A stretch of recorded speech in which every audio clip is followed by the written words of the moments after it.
संगीता तुम्हारे पास आई है क्या? नहीं, संगीता तो मेरे पास नहीं आई है। लेकिन क्या बात है जीजा जी, क्या संगीता घर पर नहीं है?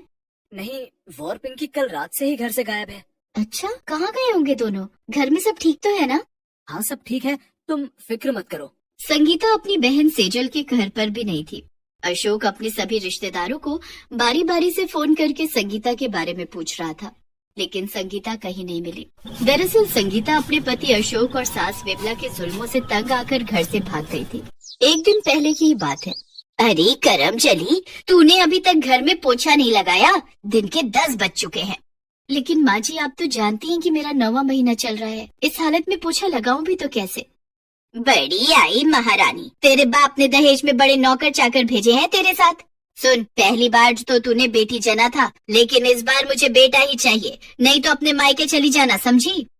शाम को जब अशोक ऑफिस से घर आया तो विमला ने नमक मिर्च लगाकर संगीता की खूब शिकायत की।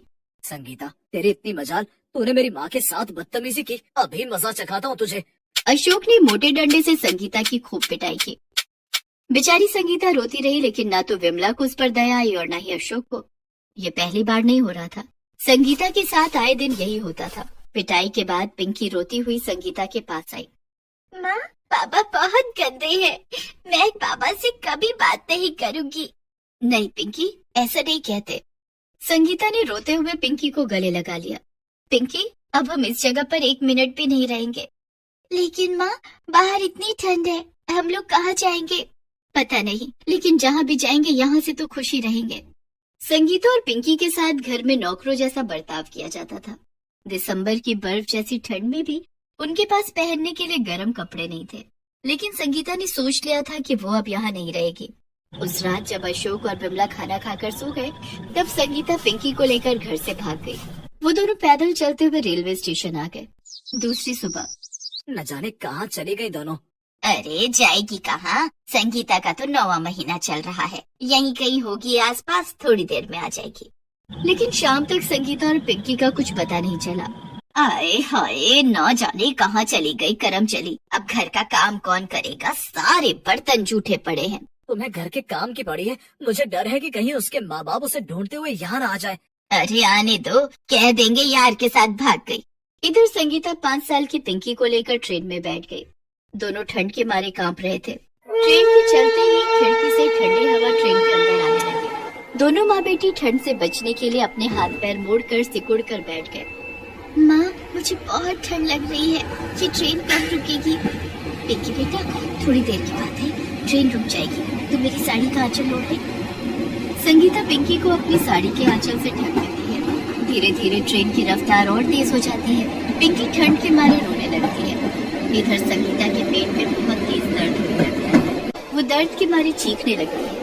संगीता की हालत देखकर पिंकी बहुत घबरा जाती है। माँ, तुम्हें क्या हो रहा है? कोई मेरी माँ की मदद करो। संगीता और पिंकी को देखकर ट्रेन के दूसरे यात्री नाराज होने लगते हैं। ऐसे कैसे लोग ट्रेन में चल जाते हैं? भला ऐसी हालत में से अकेले ट्रेन में सफर करने की क्या जरूरत थी? संगीता जोर जोर से चिल्ला रही थी। थोड़ी देर के बाद ट्रेन एक स्टेशन पर रुक गई और ट्रेन में सवार यात्रियों ने संगीता और पिंकी को उस स्टेशन पर उतार दिया। रात बहुत हो चुकी थी और रेलवे स्टेशन पर सिवाय ठंडी हवाओं के और कोई नहीं था। संगीता जमीन पर ही लेट गई और वहीं उसने एक प्यारे से बेटे को जन्म दिया। माँ, ये मेरा भाई है। हाँ पिंकी बेटा, ये तुम्हारा भाई है। माँ, हम इसका नाम पिंकू रखेंगे। ठीक है पिंकी बेटा, लेकिन तुम्हारे भाई को ठंड लग रही होगी। पिंकी कहीं से एक फटा हुआ कंबल लेकर आती है और पिंकू को उस कंबल से ढक देती है। अब संगीता और पिंकी उसी स्टेशन पर रहने लगी। दिसंबर की सर्दी में खुले आसमान के नीचे रातें बिताना संगीता और पिंकी के लिए बहुत मुश्किल था। लेकिन पिंकू की नन्ही सी मुस्कुराहट देखकर दोनों माँ बेटी अपनी तकलीफें भूल जाती। पिंकी अपने भाई पिंकू का ख्याल रखती और संगीता उस स्टेशन से गुजरने वाली ट्रेन पर चढ़कर भीख मांगा करती। संगीता के पास गाना गाने का हुनर था। वो अपनी मीठी आवाज में गाना गाकर लोगों से भीख मांगती। तुम ही हो माता, तुम ही पिता हो, तुम ही हो बंधु सखा, तुम ही हो। उसकी मधुर आवाज सुनकर कोई उसे पैसे देता तो कोई कुछ गर्म कपड़े। एक दिन संगीता ट्रेन में गाना गाकर भीख मांग रही थी, तभी वहाँ पिंकी आ गई। अरे पिंकी, तू यहाँ क्यों आ गई? पिंकू को अकेला क्यों छोड़ दिया? माँ, पिंकू की सांसें बहुत तेज चल रही हैं। लगता है उसकी तबीयत खराब हो गई है। तुम जल्दी चलो। संगीता दौड़कर पिंकू के पास जाती है। पिंकू की हालत बहुत खराब थी। उसकी हालत देखकर संगीता बहुत घबरा जाती है। माँ, इसे डॉक्टर के पास ले चलो। संगीता पिंकू को लेकर डॉक्टर के पास जाती है। ठंड के कारण इसे निमोनिया हो गया है। इसे अभी एडमिट करना पड़ेगा। अगर सही समय पर इसका इलाज नहीं किया गया तो इसकी जान भी जा सकती है। डॉक्टर साहब, आप मेरे बच्चे को बचा लीजिए, मैं पैसों का इंतजाम करती हूँ। डॉक्टर पिंकू को अस्पताल में एडमिट कर लेता है और उसका इलाज शुरू कर देता है। उधर संगीता और पिंकी दोनों ट्रेन में गाना गाकर भीख मांगने लगे। दोनों के पास भले ही खुद पहनने के लिए गर्म कपड़े नहीं थे और ना ही पैरों में चप्पल, लेकिन पिंकू की जान बचाने के लिए दोनों ने अपनी जान की परवाह नहीं की। माँ, हमारे पास कुछ पैसे इकट्ठे हो गए हैं, चलो डॉक्टर अंकल को दे देते हैं। इन पैसों से हमारे पिंकू की जान बच जाएगी। हाँ पिंकी, जल्दी चल, हमें देर नहीं करनी चाहिए। संगीता और पिंकी अस्पताल जाकर डॉक्टर को पैसे देते हैं। आपका बेटा अब खतरे से बाहर है। मैंने कुछ दवाइयाँ लिखी हैं, उसे समय समय पर खिलाते रहना और हाँ, उसे ठंड से बचाकर रखना। पिंकू को अस्पताल से छुट्टी मिल जाती है। संगीता और पिंकी पिंकू को लेकर रेलवे स्टेशन आ जाती है।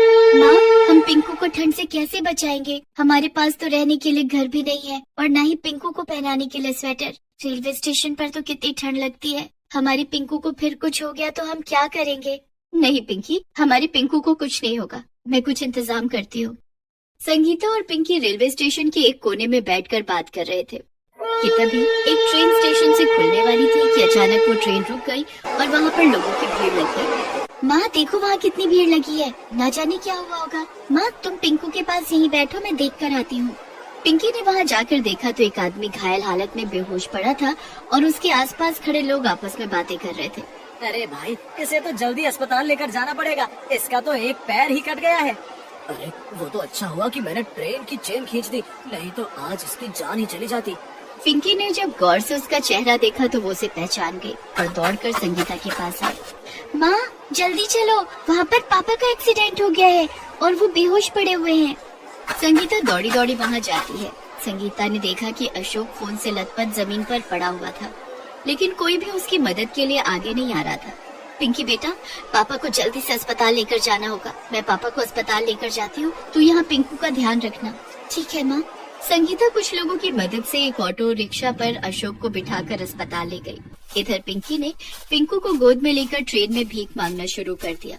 पापा के इलाज के लिए माँ को पैसों की जरूरत पड़ेगी। भीख में मिले पैसे पापा के इलाज में काम आएंगे। छोटी सी पिंकी की गोद में नन्हा बच्चा देखकर लोगों ने पिंकी को ज्यादा पैसे दिए। इधर अस्पताल में डॉक्टर ने अशोक का इलाज शुरू कर दिया। इनका एक पैर कट गया है, ये अब जिंदगी भर अपाहिज रहेंगे। संगीता रोते हुए डॉक्टर से बोली, डॉक्टर साहब, क्या इनका पैर किसी तरह ठीक नहीं हो सकता? इन्हें आर्टिफिशियल पैर लगाया जा सकता है जिसके सहारे ये चल पाएंगे, लेकिन उसमें बहुत पैसे खर्च हो जाएंगे। डॉक्टर साहब, आप आर्टिफिशियल पैर लगा दीजिए, लेकिन मेरे पति के पैरों को ठीक कर दीजिए। मैं पैसों का इंतजाम करती हूँ। डॉक्टर संगीता को देखकर समझ गया था कि इसकी आर्थिक स्थिति बहुत खराब है। डॉक्टर को संगीता पर दया आ गई और उसने संगीता से कहा, बहन, तुम्हें पैसों के लिए परेशान होने की कोई जरूरत नहीं है। मैं तुम्हारे पति के इलाज के लिए तुमसे कोई पैसा नहीं लूंगा। आपका बहुत बहुत धन्यवाद डॉक्टर साहब। डॉक्टर ने अशोक का इलाज करके उसे आर्टिफिशियल पैर लगा दिया। थोड़ी देर के बाद अशोक को होश आ गया। जब उसने अपनी आंखें खोली तो सामने संगीता खड़ी थी। संगीता, तुम? संगीता ने अशोक को सारी बातें बताई कि कैसे उसका ट्रेन से एक्सीडेंट हो गया और उसका एक पैर कट चुका है। ये सुनकर अशोक जोर जोर से रोने लगा। संगीता, मुझे माफ कर दो। भगवान ने मुझे मेरे बुरे कर्मों की सजा दे दी है। ऐसा मत बोलिए पिंकी के पापा। पिंकी कहाँ है? और तुम तो गर्भवती थी ना, कहाँ है मेरा बच्चा? संगीता और अशोक बातें कर रहे थे, तभी गोद में पिंकू को लेकर पिंकी वहाँ आ जाती है। पिंकू और पिंकी को एक साथ देखकर अशोक बहुत खुश हो जाता है। संगीता, हम सब घर चलेंगे और एक साथ रहेंगे। अब मैं तुम्हारे ऊपर कोई जुल्म नहीं करूँगा। कुछ दिनों तक अशोक अस्पताल में रहकर आर्टिफिशियल पैर के सहारे चलने की कोशिश करता रहा और उसके बाद चारों घर आ गए। संगीता की सास विमला में भी काफी बदलाव आ चुका था। वो अपने पोते पोती के लिए नए नए स्वेटर बनाकर उन्हें पहनाने लगी।